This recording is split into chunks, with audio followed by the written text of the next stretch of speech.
10 եպիսկոպոսների դիվերսիոն հարձակումը Մայրաթորի վրա լիովին ձախողվեց։ Կարող ենք հստակ ասել, որ Փաշինյանի պլան B-ն հեռացնելու կաթողիկոսին ֆիասկո է ապրում։ Իր իսկ հռչակած սկզբունքը, ժողովրդական աջակցությունը նա չստացավ։ Հավատավորների մեծամասնությունը գոռում էր վեհափառ։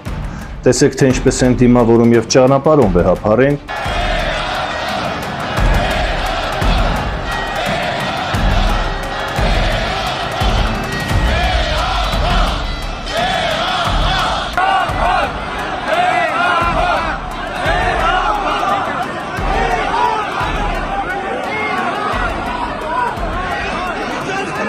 Եվ ինչպես են դիմավորում եւ ճանապարհում 10 եպիսկոպոսներին։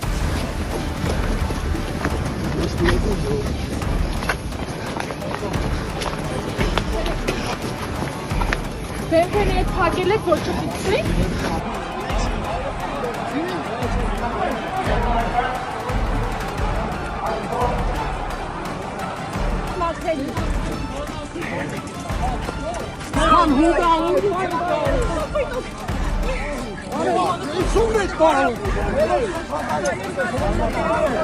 Արա դու եք սրբազան ես այդ պիղ։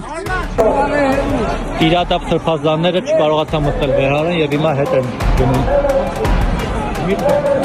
Ինչու չկարողացաք մտնել վեհարան։ Թույլ չտվեցին։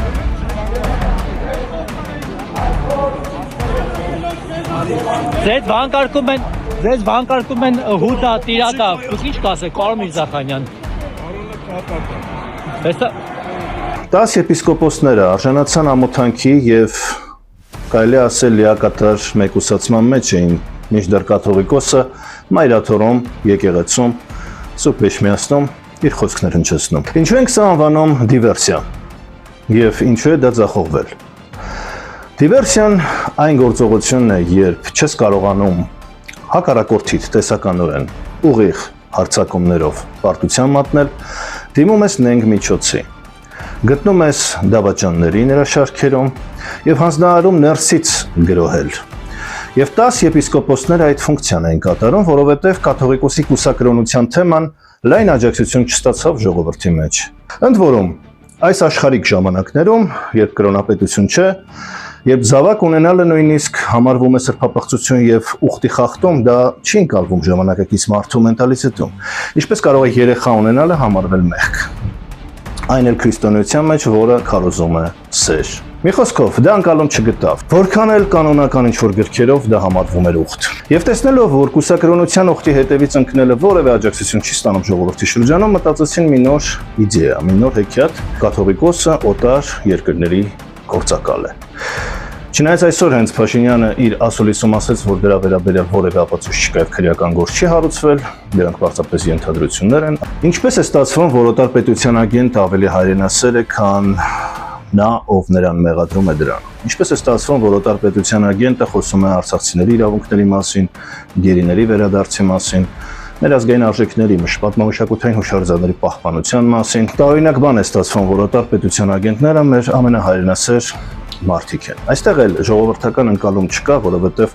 գիտենք խնդիրն ինչումն է։ Արտաքին քաղաքական պատվեր թույլատնելու հայ ազգի մեջ այն միասնականությունը, այն ինստիտուցիոնալ համակարգը, որը ի վիճակի է դիմագրավել թուրք-ադրբեջանական սպառնալիքներին եւ այն օրակարգին, որ մենք պետք է հրաժարվենք բոլոր ազգային հարցերից, որոնք որոշակի նյարդային բջիջներ են շարժում Թուրքիայում եւ Ադրբեջանում։ Սա է օրակարգը, բոլորը դա հասկանում են, բայց Նիկոլ Փաշինյանը որոշել է, որ կուսակրոնության եւ ԿԳԲ-ի ագենտի խոսույթներով կարող է ժողովրդին համոզել։ Մենք տեսնում ենք, որ դա չստացվեց, դա նույնպես տապալվեց։ Հետևաբար անհրաժեշտ էր դավաճանական մի խումբ, որը կներխուժի եկեղեցուն ներսից կփորձի այն քանդել, փորձելով այնպիսի մթնոլորտ ստեղծել, որ մյուս եպիսկոպոսները միանան իրենց։ Բայց մենք տեսանք, որ եկեղեցին վանեց օտար մարմիններին։ Եվ արդյունքում, այո, այս օպերացիան պլան B-ն դիվերսիոն հարձակումը նույնպես միանշանակ կարելի է ձախողված համարել։ Թե ինչ քայլերի կդիմեն հետո կտեսնենք առաջիկայում, բայց փաստ է, որ կաթողիկոսին հեռացնելու օրակարգը ժողովրդական աջակցություն չունի, լեգիտիմություն չունի։